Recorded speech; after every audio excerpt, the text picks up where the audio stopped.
गृहमंत्री जी नमस्कार। राजू चक्रवर्ती वर्तमान। मेरा दो प्रश्न है। एक करो। अच्छा 2014 गृह मंत्री अमित शाह को आप सुन रहे हैं, पश्चिम बंगाल के दौरे पर हैं इस वक्त गृह मंत्री अमित शाह। कोलकाता में उनकी ये प्रेस कॉन्फ्रेंस चल रही है और यहां पर उन्होंने कहा कि जो 15 साल की बंगाल में भय, भ्रष्टाचार और घुसपैठ का जो बंगाल शिकार हुआ है, 2026 में बीजेपी की सरकार बनने पर घुसपैठियों को चुन चुनकर बाहर निकाला जाएगा। भ्रष्टाचार की उन्होंने बात की है, भय की बात की और खासतौर से घुसपैठ की बात की। मैं बुलाकर आपको बताऊंगा। तुम बंगाल की चिंता करो भैया, मेरी पार्टी की क्यों चिंता कर रहे हो?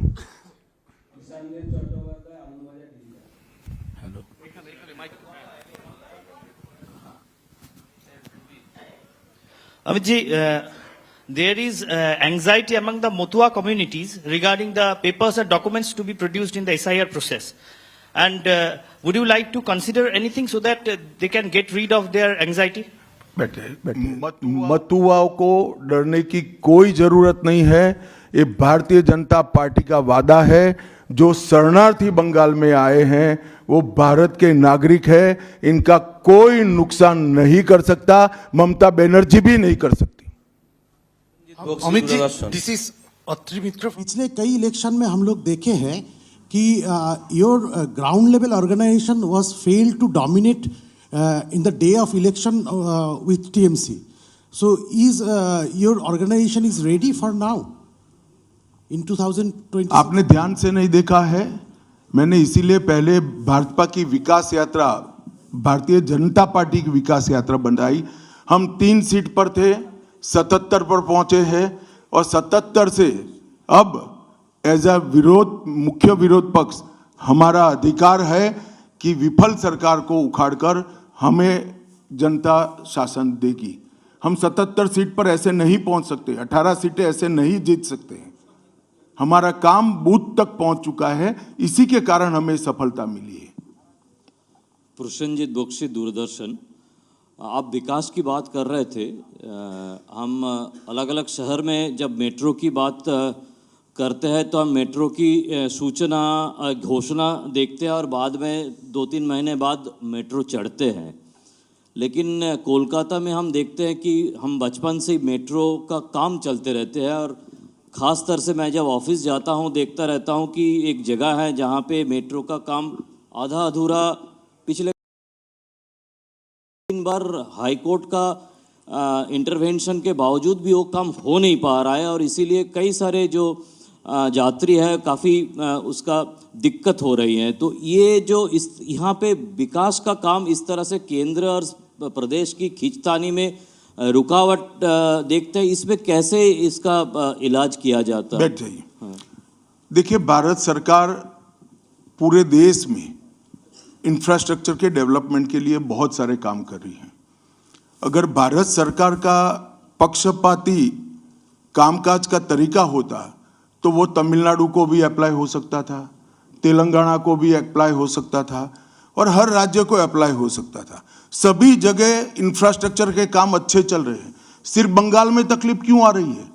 क्योंकि मेट्रो हवा में नहीं चल सकता, भूमि चाहिए। भूमि पर जो एंक्रोचमेंट है वो खाली कराने का काम राज्य सरकार का है। यहां भारत सरकार जो भी योजना लाए इसका विरोध करना, ये मानसिकता से ये सरकार चल रही है, जो बंगाल का भी भला नहीं कर रही है, देश का भी भला कर रही है। क्यों तमिलनाडु की मेट्रो में प्रॉब्लम नहीं हो रहा है? क्यों तेलंगाना की मेट्रो में प्रॉब्लम नहीं हो रहा है? यूपी में, लखनऊ में मेट्रो तब लगी जब अखिलेश जी मुख्यमंत्री थे, वहां पर भी प्रॉब्लम नहीं हुआ। मेरा तो आपसे आग्रह है, इतने अभ्यासु पत्रकार हो, कुछ पत्रकारों का संघ बनाकर इसके डेप्थ में जाकर व्हाइट पेपर बाहर निकालो कि सारी योजनाएं क्यों अटक गई हैं, तो आपको मूल कारण मालूम पड़ जाएगा। अंकित गुप्ता, एबीपी।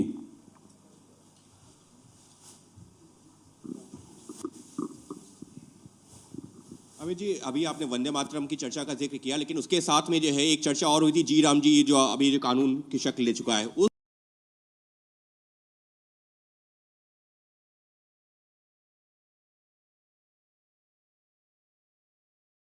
फंड रोकना और उसका विरोध किया। कोई गंभीरता से नहीं ले रहा है। अगर कोई एक स्टेटमेंट भारत सरकार करेगी कि भारत देश कोई भी क्षेत्र में सबसे पहले आएगा तो भी ये विरोध करेंगे। विरोध उनका स्वभाव हो चुका है। इनके विरोध को कोई गंभीरता से नहीं ले रहा है, ना जमीन पर इसका कोई विरोध का असर दिख रहा है। मनोगा लोहिया, इंडी टीवी। गृहमंत्री जी नमस्कार। पहला सवाल ये है कि कई ऐसी केंद्र की स्कीम्स आती हैं जिनको बंगाल में इम्प्लीमेंट नहीं किया जाता है। कहा जाता है कि केंद्र कोऑपरेट नहीं कर रहा है, और ये भी कहा जा रहा है कि अगर भारतीय जनता पार्टी की सरकार आई बंगाल में तो जो तृणमूल कांग्रेस की कल्याणकारी स्कीम्स हैं उन्हें रोक दिया जाएगा। आप कैसे देखते हैं इसको? देखिए, मैं बंगाल की जनता को ये अपप्रचार चल रहा है, इससे स्पष्ट रूप से भारतीय जनता पार्टी की ओर से कहना चाहता हूं कि भारतीय जनता पार्टी की सरकार बनने के बाद अभी की जो सरकार जो स्कीमों के नाम से जो कुछ भी चला रही है, एक भी स्कीम बंद नहीं होगा। और हमारे घोषणा पत्र में हम जितने भी स्कीमें करेंगे उसको जमीन पर उतारेंगे। ये हमारा रिकॉर्ड है, ट्रैक रिकॉर्ड है, देश भर में है। उज्जवल राय, ANI। सर, आपने सबसे पहले ही घुसपैठियों की बात की है, जो सबसे बड़ा मुद्दा देश के लिए भी है, और खासकर पश्चिम बंगाल जिस तरह से बांग्लादेश का अभी मौजूदा हालात है उसको देखते हुए। लेकिन जो सवाल आपने किया है उस पर प्रतिक्रिया ये मिलती है कि BSF तो केंद्र के अधीन है, आखिर ये विरोधाभास तुम कहाँ भाभी जी को याद करते थे? मैंने पहले ही जवाब दे दिया। BSF जब तक फेंसिंग नहीं होती है तब तक BSF सुरक्षा नहीं कर सकती है। BSF को भूमि देनी पड़ेगी फेंसिंग के लिए भारत सरकार को। मेरे स्तर पर मैंने 7 पत्र लिखे ममता बनर्जी को। ये 6 साल के अंदर 3 बार गृह सचिव यहां आकर मीटिंग कर गए चीफ सेक्रेटरी से। मैं पूछना चाहता हूं तृणमूल कांग्रेस की सरकार को, जमीन देने में क्या डर है? कि आपकी कोई रिस्पॉन्सिबिलिटी नहीं है, या आप घुसपैठ होने देना चाहते हो?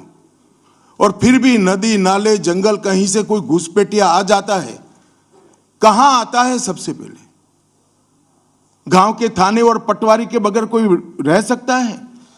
इसके डॉक्यूमेंट कौन बना रहा है? बंगाल सरकार बना रही है। देश भर से जो घुसपैठिए पकड़े जा रहे हैं, इनके पास से बंगाल के डॉक्यूमेंट, फर्जी डॉक्यूमेंट पकड़े जाते हैं। तो उन्होंने घुसपैठियों को अपनी वोट बैंक मजबूत करने के लिए राज्य सरकार की नीति के रूप में स्वीकार कर लिया है। इसलिए मैं कहता हूं कि तृणमूल कांग्रेस घुसपैठ नहीं रोक सकती। बंगाल की डेमोग्राफी खतरनाक तरीके से बदल रही है और आने वाला समय बहुत चिंताजनक है। Pooja Mehta, Times Now Navbharat. Sir, मेरा सवाल है 2026 के चुनाव से पहले बंगाल में मंदिर मस्जिद की राजनीति शुरू हुई है। आपको पता होगा मुर्शिदाबाद में बाबरी मस्जिद का। एक मिनट, मंदिर और मस्जिद दोनों की राजनीति कौन कर रहा है? एक तृणमूल से निकले हुए MLA कर रहे हैं और एक तृणमूल कांग्रेस कर रही है। तो सवाल का एड्रेस गलत है, सवाल तो सही है। सर, क्या बाबरी मस्जिद के निर्माण से बंगाल और भारत में शांति का माहौल बिगड़ सकता है? देखिए, चुनाव के वक्त ये सब करने की परंपरा कितनी उचित है वो बंगाल की जनता को तय करना पड़ेगा। मगर मुद्दा यहाँ तक सीमित नहीं हुआ है। युवाओं की रोजगारी का है, महिलाओं की सुरक्षा का है, घुसपैठ का मुद्दा है, भ्रष्टाचार का मुद्दा है, इंडस्ट्रीज के पलायन का मुद्दा है, गिरते जा रहे इंफ्रास्ट्रक्चर के स्तर का मुद्दा है। ढेर सारे मुद्दे हुए, कहीं से बच नहीं सकते। अमोद राय, TV9 भारत।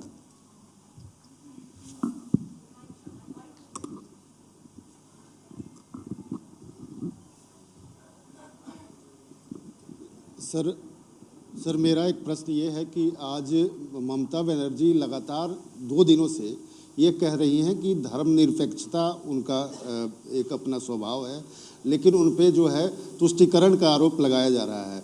और लगातार वो पहले भी मंदिर एक बनवाई है अभी उड़ीसा के तर्ज पे, और दूसरा एक और घोषणा उन्होंने कर दिया महाकाल मंदिर बनाने का। तो चुनाव की दृष्टि से क्या आपको लगता है कि इसका मैं तो भाई किसी भी कारण से मंदिर बनाते ही इसका स्वागत करता हूं, मगर बहुत देरी कर दी है उन्होंने।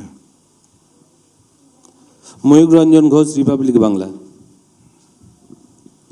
अमित जी, एक सवाल बार बार एक नैरेटिव फैला जाता है टीएमसी और लेफ्ट के तरफ से कि बंगाल में जितना भी काम कर ले बीजेपी कार्यकर्ता, ऊपर कुछ सेटिंग वगैरह है तो अमित शाह जी और नरेंद्र मोदी जीतना नहीं चाहते। आज पूछता है बंगाल, जवाब चाहे बांग्ला, आप लोग बंगाल को जीतना चाहते हैं? कितना सीरियस है सेंट्रल बीजेपी? देखिए भाई, मैं यहाँ आकर प्रेस कर रहा हूँ। मोदी जी अभी थोड़े दिन पहले सभा करने के लिए आने के लिए निकले थे, जा नहीं पाए। अब ममता बनर्जी कह रही कि हम उनके साथ हैं। अगर उनको ये भ्रांति फैलानी है तो फैलाएं। भारतीय जनता पार्टी का कोई नेता घुसपैठियों को आश्रय देने वाले के साथ नहीं रह सकता। ये भारतीय जनता पार्टी का सिद्धांत है और हम सब भारतीय जनता पार्टी के कार्यकर्ता से लेके मोदी जी तक कटिबद्ध है कि मूल समेत तृणमूल कांग्रेस की सरकार को हम उखाड़ कर फेंक देंगे। নীল রঞ্জন, দৈনিক জাগরণ।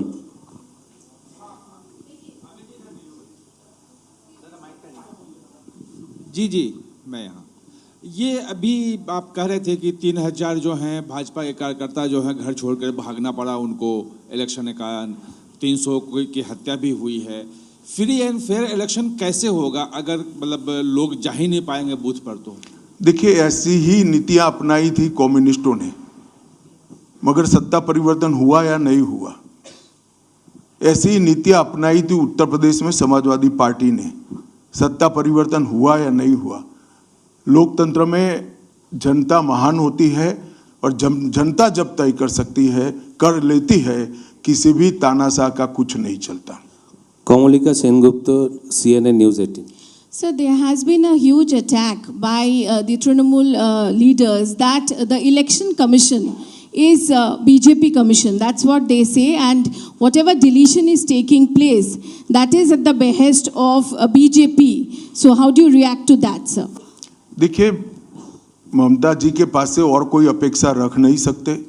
उनके खिलाफ जजमेंट आएगा तो जुडिशरी बीजेपी की है, इलेक्शन कमीशन घुसपैठिया हटाएगा, SIR लाएगा तो इलेक्शन कमीशन बीजेपी का है। वो हारने के बाद शायद ऐसा कहे कि मेरे कार्यकर्ता ही बीजेपी में चले गए। दीपक घोष, ABP आनंद।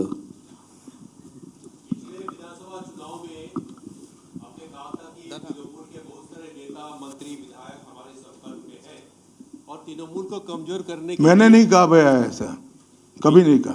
बीजेपी के जो नेता हैं यह भी दावा किया था और कुछ लोग आए भी थे आपके साथ। हाँ, नेता मंत्री विधायक आए ही है। कुछ लोग हैं अभी, कुछ लोग चले गए। इस बार तृणमूल को कमजोर करने के लिए ऐसा कोई कदम लिया जाएगा? तृणमूल को कोई नेता आपकी संपर्क अरे में है सुनिए कि ना, नहीं? सुनिए, समझ गए मैं आपका सवाल। तृणमूल को कमजोर करने की भारतीय जनता पार्टी को कोई जरूरत इसलिए नहीं है कि तृणमूल अपने अव्यवस्थाओं के कारण, अपने कामों के कारण जनता के बीच में कमजोर हो चुकी है। मानव गुह, न्यूज बांग्ला। अमित जी नमस्ते।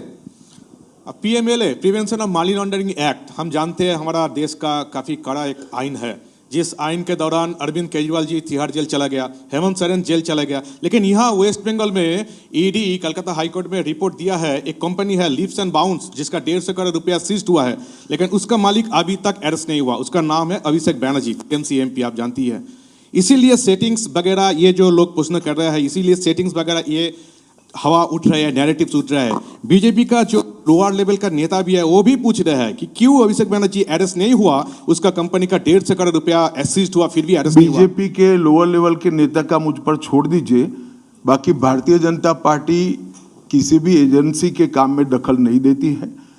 एजेंसी जो न्यायिक काम होगा वो जरूर करेगी, किसी से डरेगी भी नहीं, किसी को बचाएगी भी नहीं।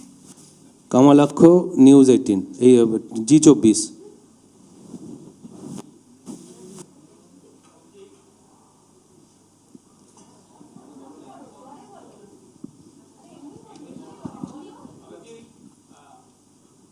चुनाव के पहले आप जब बंगाल आते हैं, अब तक एक टारगेट देते हैं बीजेपी लीडर और सभी को, तो इस साल 26 के चुनाव के पहले अब सुने नहीं, मैं कहा 2/3 बहुमत के साथ सरकार बनाएंगे, लेकिन 2/3 मेजोरिटी के साथ सरकार बनाएंगे, तो टारगेट हो ही गया। चलिए, धन्यवाद। अब सवाल फैब्रिकेट हो रहे हैं। सर सवाल है अमित जी, सवाल